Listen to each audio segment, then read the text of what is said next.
Good morning, Dr. Schusterman. Good morning. What is a mommy makeover and how does it cater to the unique needs of mothers? Well, that's a good question. A lot of patients ask that. As many of you know, after pregnancy, your body loses a lot of its shape and form, and you want to restore that to the shape it was before your pregnancy, and that's what a mommy makeover does. It's a series of operations that restores your body to its pre-pregnancy shape.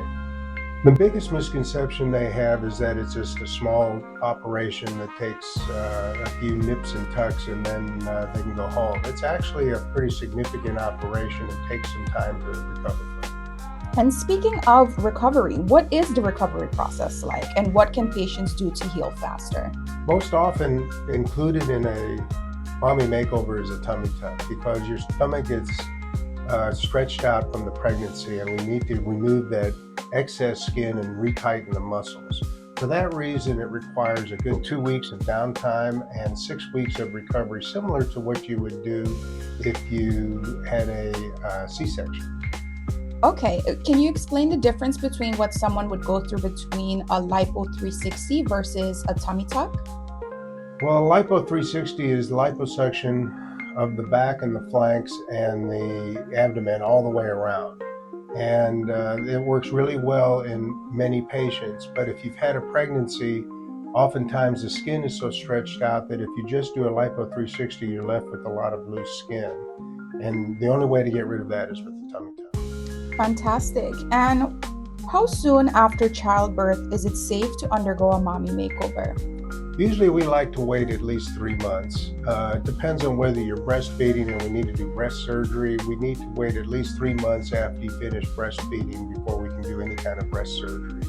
Included in a mommy makeover is usually some type of breast operation, including a breast lift or a breast augmentation or both.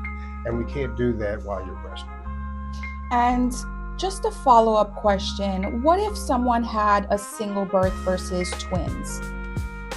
That might mean that you would wait a little longer to do the mommy makeover to allow the tissues to shrink as much as possible, but I don't think it would mean that much of a difference.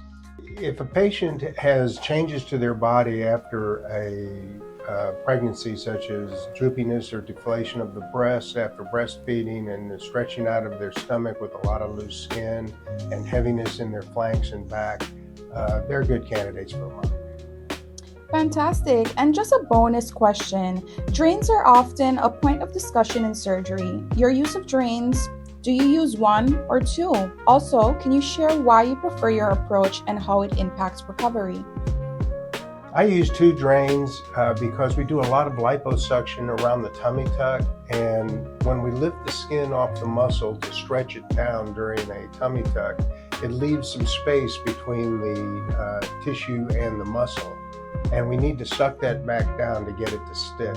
If you don't, that's when the fluid collects and you get what's called a seroma, or a fluid collection under the skin, and we need to drain that with needles, which is very uncomfortable, and we prefer not to do that. So I use 2 drains, and they usually stay in for about a week or so. It contributes to postoperative healing by making sure that there's no fluid collection and that you can heal faster.